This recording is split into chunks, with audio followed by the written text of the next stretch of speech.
회개하라 천국이 가까이 왔느니라 라고 하는 세례 요한의 선포는 마태복음에 나타나는 맨 처음 메시지다, 이렇게 말씀을 드렸습니다. 철저히 죄에서 떠나 하나님을 향하여 돌아서야 하는 회개를 통하여 하나님의 다스림을 받는 하나님 나라를 이루라고 선포한 것이지요. 회개와 하나님 나라를 생각하다가 갑자기 마태복음 1장에서 우리가 살펴본 예수님의 두 개의 이름이 연상이 되었습니다. 회개는 죄에서 떠나 하나님을 향하여 온전히 서는 것인데, 이는 예수라고 하는 이름, 그가 자기 백성을 그들의 죄에서 구원할 자이심이라 예수 그리스도로 말미암아 회개하고 죄사함 받는 예수님의 이름이 떠오르더라고요. 또 하나는 하나님 나라는 하나님께서 임재하셔서 하나님이 친히 우리를 다스리는 것 아닙니까? 그 하나님이 임재하시고 함께하시고 다스리는 것 생각하다가 두 번째 예수님의 이름으로 지어진 임마누엘이 생각이 나더라고요. 그래서 하나님께서 하나님 나라가 무엇인지를, 그리고 그 회개, 죄사함이 무엇인지를 이미 예수 그리스도의 이름을 통하여 앞에서 우리에게 확실히 보여주시고 있다라고 하는 생각을 저 혼자 그냥 해보았습니다. 왜 예수님의 다른 이름도 있고 하나님의 다른 이름도 많은데 왜 두 개의 이름을 그렇게 앞에 기둥처럼 세워놨을까를 혼자 그렇게 상상해 보다가 예수, 죄사함, 회개, 임마누엘, 하나님의 다스림, 함께하심, 이렇게 혼자서 생각을 하면서 우리 사랑하는 성도 여러분들과 저에게 예수 그리스도께서 이 땅에 오셔서 우리의 죄를 사하여 주시고 우리와 함께 하시는 하나님의 나라를 내가 이루는 것이 아니라 예수님을 주신 하나님의 은혜로 우리 안에 그 하나님의 나라가 이루어질 것이라는 그런 확신과 기대가 또 저에게 묵상 가운데 주어지더라고요. 다시 말씀을 드리면 우리가 예수 그리스도를 요청한 것 아니거든요. 하나님이 예수 그리스도를 이 땅 가운데 보내주셨습니다. 그래서 예수라고 하는 이름을 통해서 우리가 회개하고 죄사함 받을 수 있는 은혜를 주셨고, 또 친히 하나님이 이 땅 가운데 오셔서 함께 하시는 임마누엘의 은혜를 우리에게 주셨지 않습니까? 이것을 묵상하다가 내가 이렇게 부족하고 허물 많고 죄가 많아도 하나님께서 예수 그리스도를 주셨으니 그분의 모든 구원과 그분의 모든 섭리를 하나님의 능력으로 친히 이루실 것이다 라고 하는 기대와 확신이 생기게 되어서 나름대로 신학적으로는 어쩐지 모르겠지만 은혜를 받았습니다. 올 한 해 예수 그리스도를 우리에게 주신 하나님께서 저와 여러분들을 진실한 회개를 통한 거듭남, 그리고 영원토록 함께 하시는 임마누엘 은혜로 우리에게 오셔서 우리 안에서 하나님의 나라를 거룩하게 이루어 주실 줄로 믿습니다. 이제 오늘 본문은 예수님께서 본격적으로 역사의 무대에 등장하는 장면입니다. 신학자들은 예수 그리스도의 왕으로서의 대관식, 세례받는 그 장면을요, 왕으로서의 취임식, 이렇게 이야기하기도 합니다. 그 왕으로서의 취임식, 세례받는 장면을 살펴보기 전에 3장을 여러분들이 이렇게 들여다보시면 이끌어가는 말이 있어요. 3장 1절을 보게 되면 그때의 세례 요한이 이르러 유대 광야에서 전파하여 말하되, 이렇게 얘기하고, 오늘 본문 또 13절은 이때에 라는 그 시간을 가리키는 때로서 3장이 구성되어 있다라고 하는 것을 발견하게 되어 있습니다. 중요한 것이지요. 예수님의 길잡이인 세례 요한이 그때에 나타나서 사역을 하게 되었고, 이때에 예수님께서 세례 요한에게 세례를 받았다. 그때와 이때가 무엇이냐를 생각을 하다가 이건 하나님의 시간이다. 마태가 독자들에게 하나님의 시간에 하나님께서 작정하신 일을 하나님께서 이루고 계시다라고 하는 것을 우리에게 시간적으로 보여주고 있다는 생각을 하게 되었습니다. 예를 들면 누가복음 3장 23절에 의하면 예수 그리스도께서 사역을 시작하실 때를 30세쯤 되었더라 이렇게 말씀을 하시지요. 그러므로 예수님께서는 그 말씀을 근거로 살펴보게 되면 30년 동안을 사역의 때를 기다리신 거예요. 정확히 얘기하면 하나님의 때, 하나님의 시간을 기다린 것이지요. 이렇게 생각하면 여러분들이 저에게 반론을 제시할까 봐 누가복음을 더 조금 예를 들어서 설명을 해보면, 예수 그리스도께서 12살 소년 시절에 유월절을 맞이해서 부모님과 함께 예루살렘으로 절기를 지키러 가시죠. 절기가 끝나고 돌아올 때 예수님은 예루살렘에 남아 있게 되었어요. 부모님들이 하루길 지나서야 친족들하고 같이 있을 것으로 생각됐던 예수님을 발견하지 못하여 예루살렘으로 올라옵니다. 그때 예수님께서 예루살렘 계신 지가 약 사흘 정도 되시죠. 근데 사흘 만에 부모가 근심하여 네가 어찌하여 이렇게 하였느냐 그랬을 때 예수님께서 뭐라고 대답을 하셨는지 아시지 않습니까? 어찌하여 나를 찾으시나이까? 내가 아버지 집에 있어야 될 줄을 알지 못하셨나이까? 이미 소년 때에 예수 그리스도는 자신이 누구이신지, 무엇을 하셔야 되는지, 그리고 어떤 길을 걸어야 되는지를 알고 계셨어요. 그럼에도 불구하고 30대까지 하나님의 그 시간까지 예수 그리스도께서 기다리신 것을 마태가 우리에게 보여주고 있다. 저는 그렇게 생각을 하는 것입니다.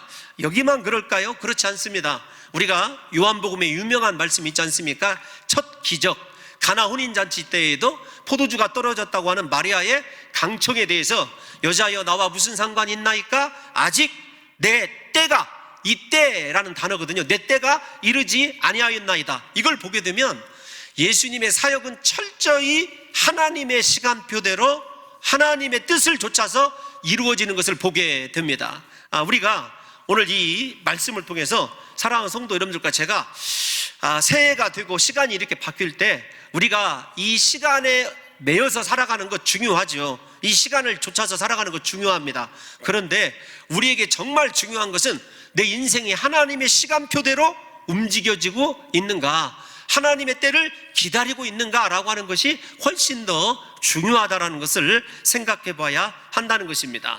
하나님의 시간을 쫓아간다는 것은 하나님의 뜻을 쫓아간다는 것이지요. 나의 계획보다 하나님의 계획 우선의 삶을 살아간다는 것입니다. 하나님께서 믿음의 사람들을 오랜 세월 동안 고난을 통하여 연단하시는 것을 성경을 통해서 우리가 볼 수 있지 않습니까? 그 연단의 대부분이 하나님의 시간까지 기다릴 줄 아는 믿음의 사람들로 성숙해 가는 것이었어요.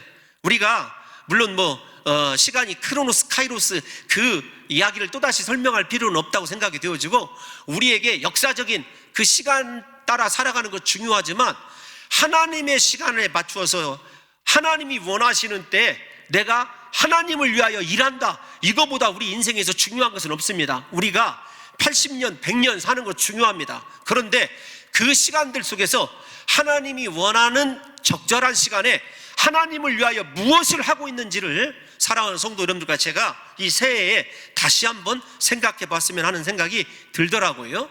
예를 들면 굳이 우리 사랑하는 성도 여러분들이 잘 알고 계시기 때문에 좀 예를 들지 않으려다가, 아브라함, 하나님의 약속의 말씀이 이루어지는데 25년 기다렸습니다. 우리가 하나님의 시간을 기다리는 그 사람이 제가 볼 때는 그래서 신앙생활을 잘하는 사람이에요. 믿음 안에서 흔들리지 않고 끝까지 신실하신 하나님 붙들고 하나님을 기다릴 줄 아는 사람들, 그 사람이 바로 하나님의 시간을 쫓아서 살아가는 사람인 거죠. 모세도 40년 동안 광야에서 훈련받은 걸 우리가 다 잘 알고 있지 않습니까? 다윗도 왕으로 사무엘에게 기름 부음 받은 지 13년 동안 그 엄청난 고난을 견디어냈습니다. 그래서 마침내 하나님의 시간에 전체 이스라엘 왕으로 등극했다는 것을 사랑하는 성도 여러분들과 제가 잘 알고 있지 않습니까? 우리가 믿어야 될 것이 있어요. 무엇을 믿어야 되냐면 하나님보다 정확하고 완전하신 분은 없다라는 것입니다.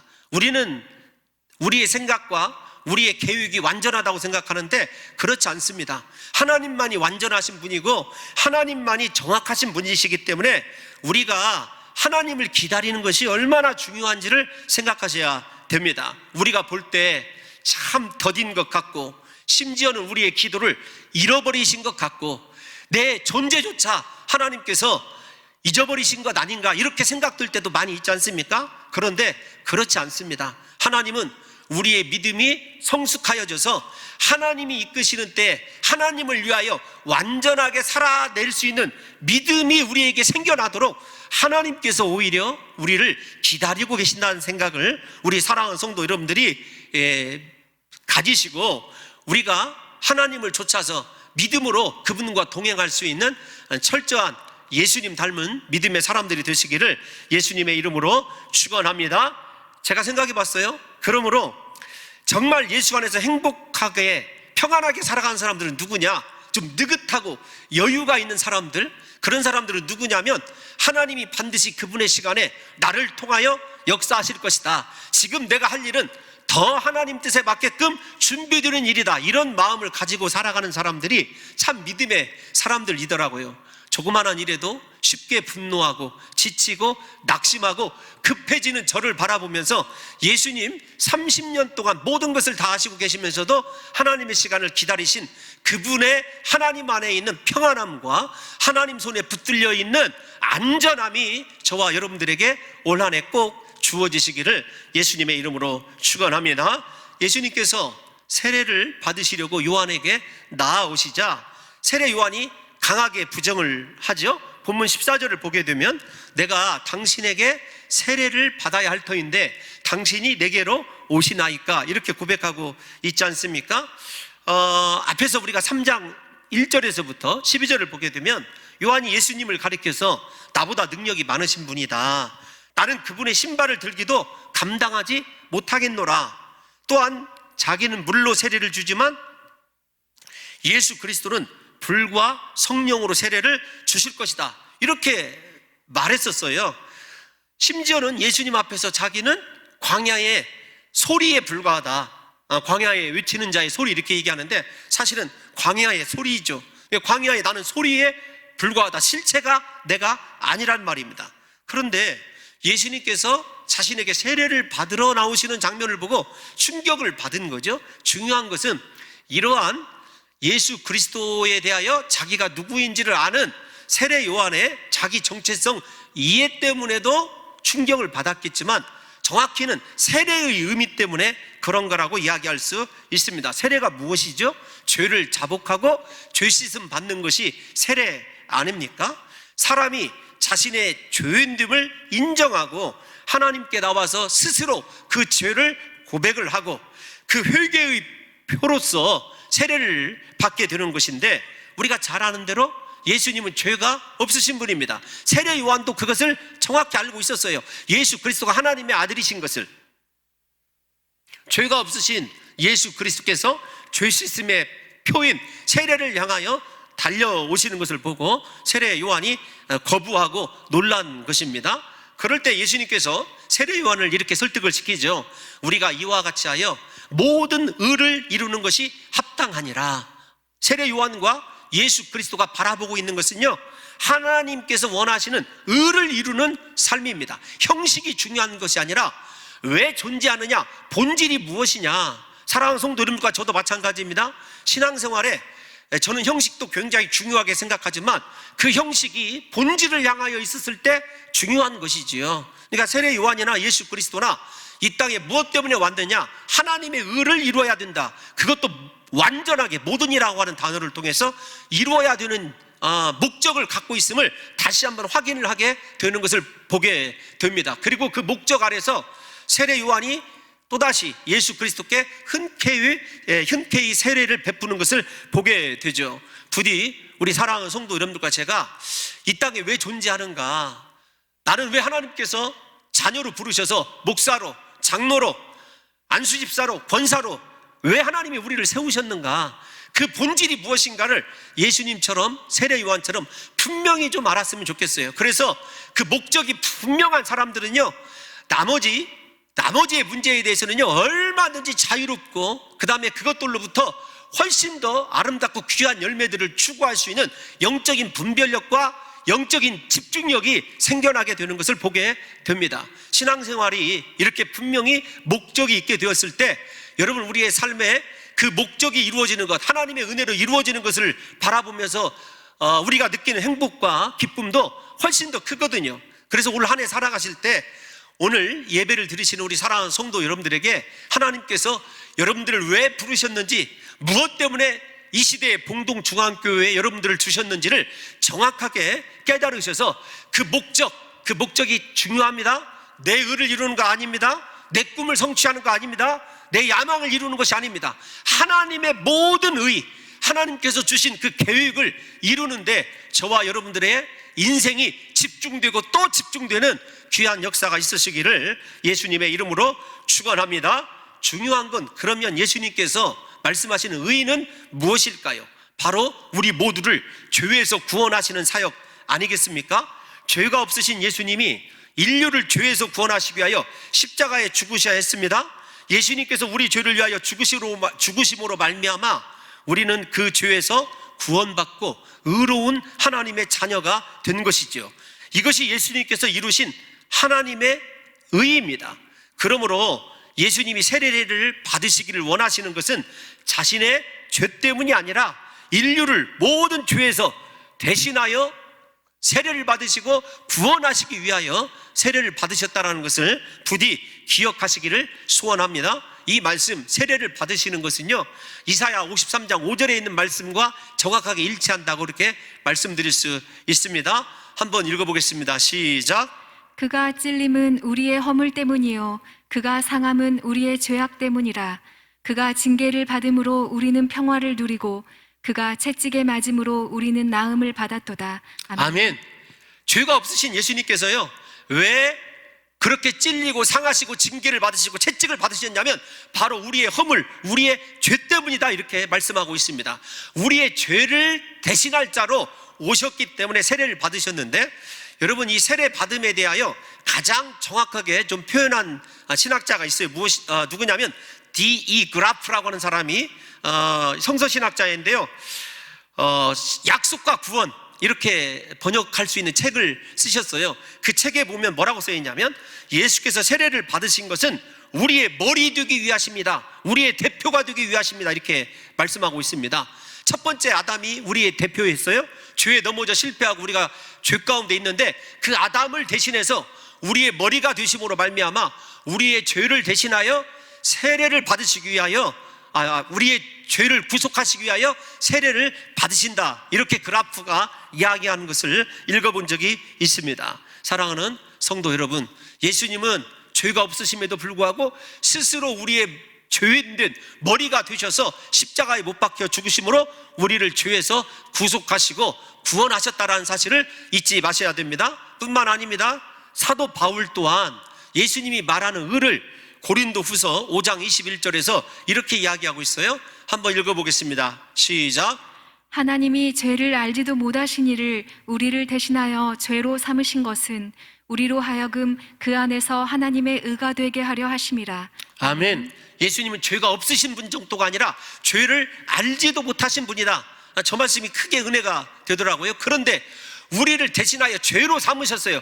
죄의 머리가 되셨습니다. 왜냐하면 십자가에서 그 모든 죄를 속량하시고 우리 스스로가 하나님의 의가 되게 하기 위하여 예수님께서 세례를 받으셨다라고 하는 것을 생각하시면, 세례 받으신 이 장면을 통해서도 정말 죄인의 모습으로 이 땅에 육신을 입고 오신 것도 큰 은혜이신데, 여러분, 우리의 죄인된 우리의 머리가 되어주시고 그 죄짐을 친히 짊어지시는 예수 그리스도의 그 은혜 때문에 사랑하는 성도 여러분들과 제가 하나님 앞에서 의인이 되었다는 사실을 잊지 마시고, 날마다 나를 구원하신 십자가 은혜, 내 대신 죄인이 되어주신 예수 그리스도의 그 은혜에 사로잡혀서 올 한 해를 살아가시는 귀한 성도들이 되시기를 예수님의 이름으로 축원합니다. 여러분, 예수님께서 자신의 길을 예비하는 요한에게 세례 받으시는 것을 좀 생각해 보면, 한마디로 예수님의 겸손, 예수님의 내려놓음을 또 생각해 봐야 됩니다. 예수님의 겸손하심 때문에, 내려놓으심 때문에 모든 인류가 의를 이루고 구원을 받게 된 것이지요. 예수님은 이 땅에 다스리고 군림하러 오신 것이 아니십니다. 겸손하게 자신을 낮추시고 자기의 목숨을 대속물로 섬기는 자로 드리시기 위하여 이 땅에 오신 분입니다. 예수님께서 공생애를 받으심으로 한없이 낮아지는 죄인의 모습이 되셨다고 한다면 마지막으로 예수 그리스도께서 또 다시 사람들에게 겸손함의 절정을 보인 사건은 어떤 것이냐면, 죄인된 제자들, 그것도 자기를 배반할 제자들 앞에 무릎을 꿇고 그들의 발을 씻기신 장면이 아닌가를 생각해 보았습니다. 세례를 받으시는 장면이나 요한에게 그 다음에 죄인들의 발을 씻기시는 이 장면이 예수 그리스도의 사실은 십자가의 죽음이 얼마나 낮아지시고 또 낮아지신 하나님의 은혜 때문이라고 하는 것을 저와 여러분들이 생각할 수 있다는 것이죠. 사랑하는 성도 여러분, 예수님은 공생의 시작부터 마지막 시간까지 하나님의 의를 이루기 위하여 자신을 내려놓는 겸손으로 하나님께 순종한 것을 보게 됩니다. 하나님의 의를 이루어야 한다고 하는 사명이 모든 것을 내려놓게 한 것이죠. 우리가 순간순간 겸손하지 못하고 우리 스스로를 내려놓지 못하는 이유는 앞에서 말씀드린 대로 내가 무엇 때문에 이곳에 보냄을 받았는가, 내가 왜 존재하는가 라고 하는 우리의 존재의 목적을 잃어버리기 때문에 그렇습니다. 심지어 우리가 신앙생활을 한다고 하면서도요, 하나님 자체를, 나를 부르신 하나님 자체를 잃어버리고 살아갈 때가 많이 있습니다. 그래서 내 뜻을 이루려고, 내 생각을 관철시키려고 내가 누구인지에 집착하는 경우가 허다합니다. 그 결과 내 뜻대로 모든 일이 이루어지지 아니하고 내가 다른 사람에게 인정받지 못한다고 생각할 때면 시험에 들거나 다른 교우들을 역으로 여러분 힘들게 하는 경우가 우리에게 생겨날 수 있다는 것입니다. 사실 교회에서 나를 알아주지 않고 인정해주지 않는다고 생각해서 발생하는 관계의 문제는요, 의외로 많이 일어납니다. 왜 그럴까요? 예수님처럼 하나님의 목적을 위하여 내 자신을 포기하고 내려놓고 겸손해지는 예수님 닮은 성품이 없기 때문에 그렇습니다. 그래서 관계에 실패한 거죠. 만약 예수님께서 내가 누구인데 라고 하면서 세례 요한에게 세례를 받지 않으셨다면 십자가의 은혜가 어떻게 우리의 것이 될 수 있었겠느냐고요. 제자들에게 내가 이것 때문에 왔노라고, 섬기기 위하여 왔노라고 말씀하시면서 제자들을 발을 씻겨주는 그 섬김이 없었다면 어떻게 제자들에 의해서 교회가 세워졌게 되었겠느냐고요.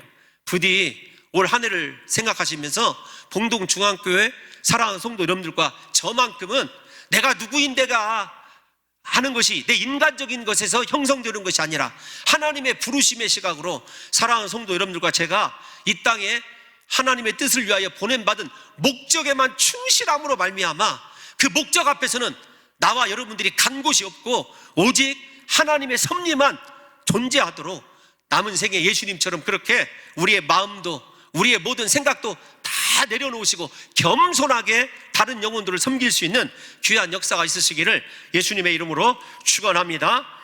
여러분, 우리는 죄가 없으신 예수님이 죄인인 세례 요한에게 세례를 받으심으로 하나님의 의를 이루시는 것을 늘 좀 생각해 보셨으면 좋겠어요. 자신을 배반할 제자들 앞에 무릎 꿇고 발을 씻겨주던 주님을 기억하면서 관계를 형성했으면 좋겠습니다. 무슨 말씀이냐면 선교회를 섬기고 혹은 부서에서 사역을 할 때 힘들고 마음이 아파올 때마다 세례 받으시던 예수님의 모습, 발을 씻겨주시던 예수님의 그 모습을 생각하시면서 저와 여러분들이 예수님 닮은 마음으로 그들을 섬겨주면은요, 그들도 언젠가는 하나님의 사랑 안에서 변화가 이루어질 것이라는 것입니다. 이렇게 자신을 부르신 목적을 분명히 알고 그 목적에 의하여 삶이 이끌림 받는 사람은 주의 일 하다가 절대로 시험에 들지도 않고 상처받지도 않습니다. 무슨 일이 있어도 자신이 하나님의 의를 이루어야 한다는 사명에 붙잡혀 있기 때문에 그렇습니다. 다시 강조하지만 왜 우리가 하나님의 일을 하다가 상처받고 시험에 듭니까? 그것은 우리 스스로가 죽어져 있지 않기 때문에 그렇습니다. 우리 스스로가 높아지길 원하고 사람들에게 인정받고 싶은 마음이 들 때 우리가 상처받게 되고 스스로 주저앉게 된다는 것입니다. 여러분, 목사로서 여러 번 상담을 좀 진행해 볼 때 느껴지는 공통점이 있어요. 무엇이냐면 다 머리로는 알아요. 그런데 우리가 실전에 나가면 죽어지지 못한다는 것이 참 문제더라고요.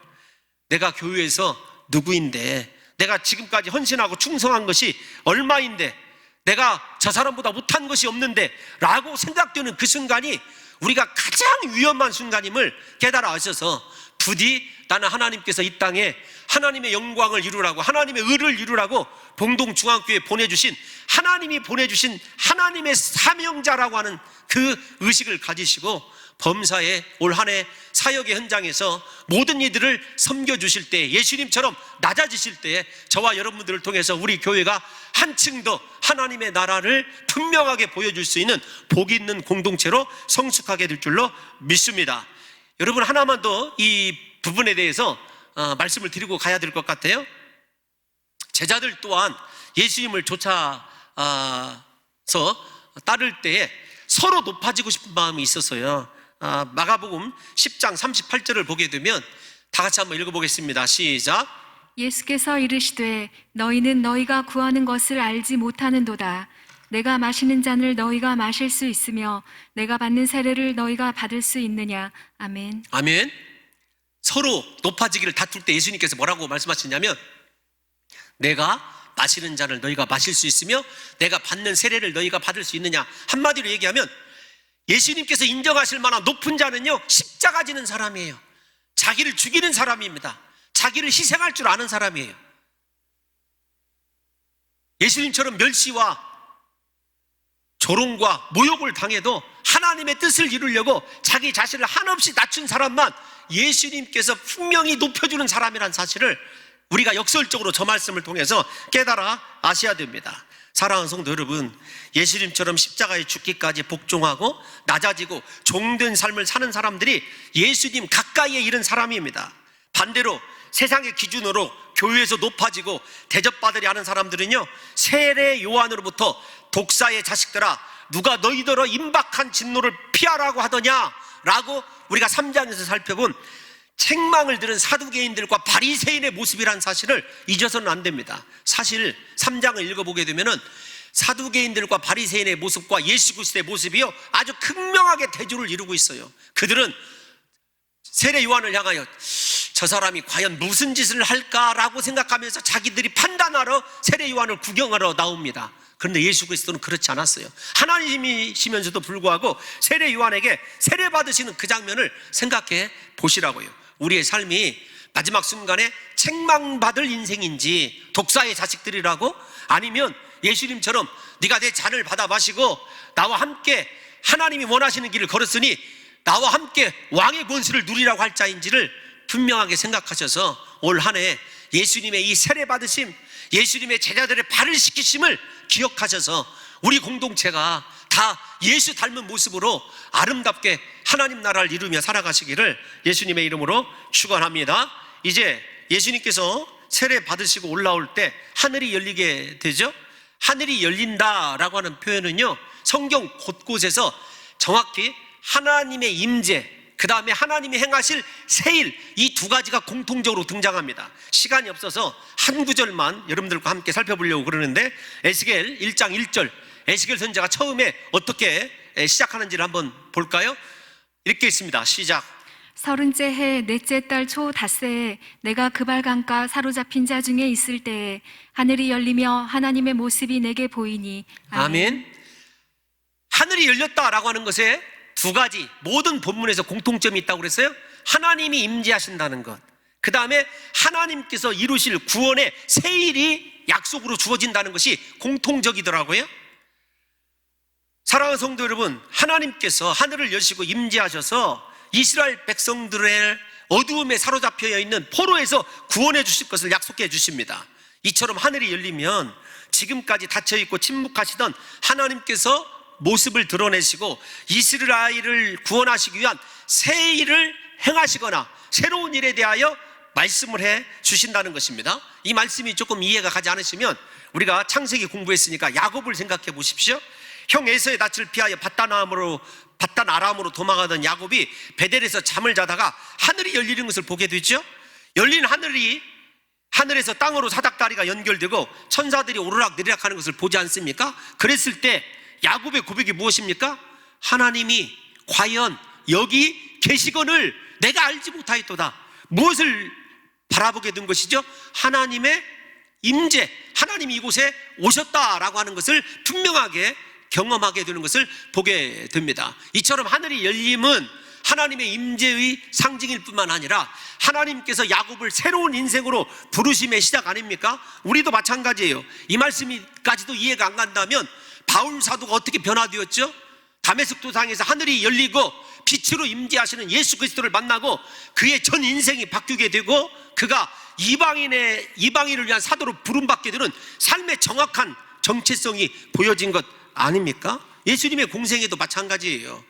예수님께서 하늘이 열리고 하나님으로부터 음성이 들려진 것은요, 하나님 스스로의 임재를 상징하는 것일 뿐만 아니라 앞으로 예수 그리스도를 통해서 이루어지게 될 하나님의 커다란 구원이 실행되고 있다는 사실을 보여주는 거예요. 그러니까 이걸 우리 시각에서 생각하지 말고 그 당시에 세례 요한에게 세례 받으실 때 이 장면을 목격한 유대인들 입장에서 생각해 보십시오. 하늘이 열리고 하나님의 음성이 들렸다? 아, 드디어 400년 만에 하나님이 임재하셨고 말씀을 주셨다. 이것이 바로 하나님의 구원의 시작이고 세일의 시작이라는 것을 유대인의 시각으로 바라보면 분명히 알 수 있다는 것입니다. 유대인뿐만 아니라 우리도 아셔야 돼요. 사랑하는 성도 여러분들과 저에게 이 시간에 필요한 것은요, 하늘이 열리는 것입니다. 하나님이 다시 한번 이 땅에 나에게 임재하셔서 내 인생 무엇을 위해 살아야 되는지를 분명하게 보여주시는 역사가 있기 위해서는요, 하나님이 내게 임재하셔야 되거든요. 그러기 위해서 올 한 해 사랑하는 성도 여러분들과 제가 그 뜻을 이루는 인생을 살기 위하여 오늘 예배를 드리시고 기도할 때 사랑하는 성도 여러분들과 저에게 하늘문이 열리는 놀라운 역사가 일어나시기를 예수님의 이름으로 축원합니다. 뿐만 아닙니다. 하늘이 열리고 일어나는 현상이 성령이 비둘기같이 자기 위에, 예수 그리스도의 위에 임하시는 것을 보게 됩니다. 여러분 우리 16절 한번 띄워놔 주십시오. 3장 16절 한번 읽어볼까요? 시작. 예수께서 세례를 받으시고 곧 물에서 올라오실새 하늘이 열리고 하나님의 성령이 비둘기같이 내려 자기 위에 임하심을 보시더니. 아멘. 세례를 받으시고 물 위로 나오셨을 때 성령이 예수님 위에 머물러 계셨습니다. 특별히 성령의 임재하는 모습을 비둘기같이 내려왔다, 이렇게 얘기하고 있죠. 비둘기같이 내려왔다라고 하는 비유는 여러 가지 해석들이 있습니다만 가장 주를 이루는 것은요, 비둘기가 유대인들의 제사와 관련이 있다. 그래서 특별히 하나님의 임재가 비둘기를 제물로 드리는 가난한 자들에게까지 편만하게 임재하는 것을 상징한다. 아마 가장 일반적인 무난한 해석인 것 같습니다. 가난한 자들에게도 하나님의 임재가 임할 것, 즉 모든 사람에게 편견 없이 하나님의 능력과 은사와 축복이 주어지게 되는 것을 암시한다라는 거예요. 그러면서 근거로 제시하는 말씀이 이사야 61장 1절 말씀이거든요. 우리 이 말씀을 길지만 함께 읽어야 됩니다. 시작. 주 여호와의 영이 내게 내리셨으니 이는 여호와께서 내게 기름을 부으사 가난한 자에게 아름다운 소식을 전하게 하려 하심이라. 나를 보내사 마음이 상한 자를 고치며 포로된 자에게 자유를, 갇힌 자에게 노임을 선포하며. 아멘. 아멘. 가난한 자들이 예수 그리스도의 구원의 아름다운 소식을 듣게 되고 마음이 상한 자들이 치유되고 포로된 자들이 자유를 얻게 될 것입니다. 그리고 이 모든 축복이 예수 그리스도를 믿는 사람들에게 주어지게 되는 것을 보게 돼요. 그 결과가 무엇 때문에 그러느냐? 하나님께서 약속하신 주 여호와의 영이 예수 그리스도의 임재함으로 저 모든 예언의 말씀이 성취된다는 것입니다. 그래서 예수 그리스도께서 사역을 하실 때 성령을 힘입어 사역하셨다는 것을 사랑하는 성도 여러분들과 제가 분명하게 인정하셔야 되고요, 하늘이 열리면 성령이 이렇게 임재하십니다. 하늘이 열린 것이 하나님께서 예수 그리스도를 임재를 통해서 새로운 일을 통한 부르심이라고 한다면 성령은 새로운 삶을 살게 하는 능력으로 주어진 것이다, 이렇게 해석을 하고 있더라고요. 참 은혜를 많이 받았습니다. 하나님께서 음성을 통하여 예수 그리스도에게 누구인지를, 사랑하는 자유 기뻐하는 자라고 하는 음성을 들려서 정체성을 세워주셨다면 그 정체성을 이루어가도록 성령을 부어주셨다는 거예요. 이 말씀을 듣고 저와 여러분들에게도 오늘 하늘문이 열리고 저와 여러분들이 하나님의 거룩한 종들이고 그 종으로서 종답게 살아가도록 오늘 성령이 우리에게 다시 한번 임재하심으로 말미암아 저와 여러분들이 예수 그리스도께서 공생애 때 성령의 능력을 통하여 행하셨던 놀라운 능력과 기적을 행할 수 있는 역사가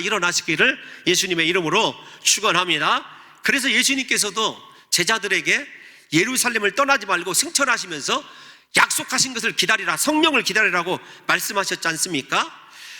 여러분, 그 약속에 순종한 제자들이 다 오순절에 성령의 임재를 경험하게 되지요. 그때부터 성령이 임재했을 때 제자들이 전혀 달라진 삶을 살게 된다는 것을 우리가 잘 알고 있습니다. 생명 걸고 십자가에 죽으시고 부활하신 예수님이 메시아임을 증거합니다. 예수 이름의 능력으로 엄청난 일들을 행하지 않습니까? 그 일들이 그들의 인격적인 변화, 사역의 변화, 다 성령에 의해서 이루어진 것을 생각할 때 저와 여러분들이 변화될 수 있는 것 다른 것 아닙니다. 우리의 무기력하고 때로는 좌절하고 낙심하고 패배가 일상인 우리의 삶에 하늘문이 열리고 성령이 임재하시면 우리의 성품도 인격도 우리가 행할 수 있는 능력도 변화되어서 저와 여러분들도 그렇게 예수님처럼 제자들처럼 크고 놀라운 일을 행하게 되는 역사가 일어나게 될 줄로 믿습니다. 부디 오늘 말씀을 사모하시는 사랑하는 성도 여러분들에게 성령이 비둘기같이 임재하시는 놀라운 역사가 일어나시기를 예수님의 이름으로 축원합니다. 사랑하는 성도 여러분, 오늘날 우리에게 그러므로 절대적으로 필요한 것이 무엇이냐 이렇게 물으신다면 저는 단연코 성령의 충만함, 성령의 능력의 덧입히움이라고 말하고 싶습니다. 우리가 오늘날 이룬 성경에 관한 지식은 풍부하고 또 나름대로 체계도 갖춰져 있고 형식도 아름다운데 왜 우리 삶에서 생명력이 사라졌을까요? 일하는데 기쁨이 사라지고 하나님이 주시는 능력이 사라졌냐면 바로 성령의 임재를 경험하고 있지 못하기 때문이라는 생각이 들더라고요. 성령의 임재 없이 사역하고 봉사하며 충성하기 때문에 우리가 열매가 없고 열매가 없을 뿐만 아니라 우리 마음속에 부담스럽고 무겁고 피하고 싶은 마음만 드는 거죠. 사랑하는 성도 여러분, 거꾸로 말씀을 드리면 인간의 책임감과 의지로도요 사역은 얼마든지 할 수 있습니다. 그러니까 의무감에서도 책임감에 의해서도 사역은 할 수 있어요. 그러나 중요한 것이 있습니다. 열매를 거둘 수 없습니다. 사역에 자원함과 기쁨이 없어요. 마음의 평강과 행복이 없다는 거죠. 내가 주님의 도구로 쓰임받고 있구나, 하나님의 영이 나를 움직이고 있구나. 그것은요 그 어떤 것으로도 표현할 수 없는 이 세상의 가장 큰 축복과 기쁨이거든요. 사도행전을 보십시오. 성령의 능력으로 일하는 초대교회는 박해와 핍박 속에서도 행복과 기쁨으로 생명을 들여 헌신하였고 그 헌신한 마다 하나님께서 열매로 보답하여 주신 것을 저와 여러분들이 잘 알고 있습니다. 부디 올 한 해를 시작하기 전에 사랑하는 성도 여러분들과 제가 나에게 성령을 부어달라고, 하나님 그래서 사역에 기쁨이 있게 해주세요, 성령이 충만함으로 말미암아 나 때문에 다른 사람들이 내 안에 있는 하나님의 능력을 함께 공유하게 해달라고 그렇게 기도하심으로 우리 봉동중앙교회가 내가 누구인지에 대한 분명한 보내심의 목적, 정체성을 깨달을 뿐만 아니라 성령의 능력이 충만함으로 말미암아 완전한 예수 그리스도의 생명력으로 가득한 교회가 되시기를 예수님의 이름으로 축원합니다. 마지막으로 하나님의 음성이 들리죠. 17절에 보면 하늘로부터 소리가 있어 말하시되 이는 내 사랑하는 아들이요 내 기뻐하는 자라. 사랑하는 성도 여러분, 하나님께서 드디어 침묵을 깨시고 이스라엘 백성들에게 예수 그리스도를 확인시켜주는 이 장면을 생각해 보십시오. 이 예수 그리스도에 대한 확인이 다음 주에 살펴볼 사탄의 시험과 아주 밀접하게 관련이 되어 있으니까 이 말씀을 잘 기억하셔야 됩니다. 사랑하는 성도 여러분, 이 말씀은 시편 2편 7절과 이사야 42장 1절에서 인용한 말씀인데 그냥 기억만 하십시오. 하나님의 사랑하는 아들, 즉 하나님이 이 땅에 오셨다는 거예요. 뿐만 아니라 하나님의 아들이신 예수님이 그토록 소망하는 인류를 죄에서 구원하실 하나님이 유일하게 기뻐하시는 것, 아니 모든 것이 하나님의 기쁨이 충만하시지만 우리가 잘 아는 대로 예수님께서 회개할 것 없는 99명의 의인보다 한 사람의 죄인이 회개했을 때 하나님께서 기뻐하신다는 표현이 성경에 드러나 있지 않습니까? 하나님께서 기뻐하시는 것이 무엇이겠습니까? 죄 때문에 깨어진 인간과의 관계가 예수 그리스도의 십자가의 죽음 때문에 회복되는 것, 그것이 하나님께서 기뻐하는 것 아니겠습니까? 그 일 때문에 하나님께서 예수 그리스도를 기뻐하는 그 장면을 생각하셔야 됩니다. 하늘로부터 들리는 너는 내 사랑하는 아들이라, 내 기뻐하는 자라고 하는 음성이요 예수님에게만 들려지는 것이 아니라 저와 여러분들에게 마지막으로 들려졌으면 좋겠어요. 정말로 우리들에게 사랑하는 봉동중앙교회에게 하나님께서 이 시간 각 처소에서 예배드린 사랑하는 성도들을 향하여 너는 내 사랑하는 아들이다, 내가 기뻐하는 자라.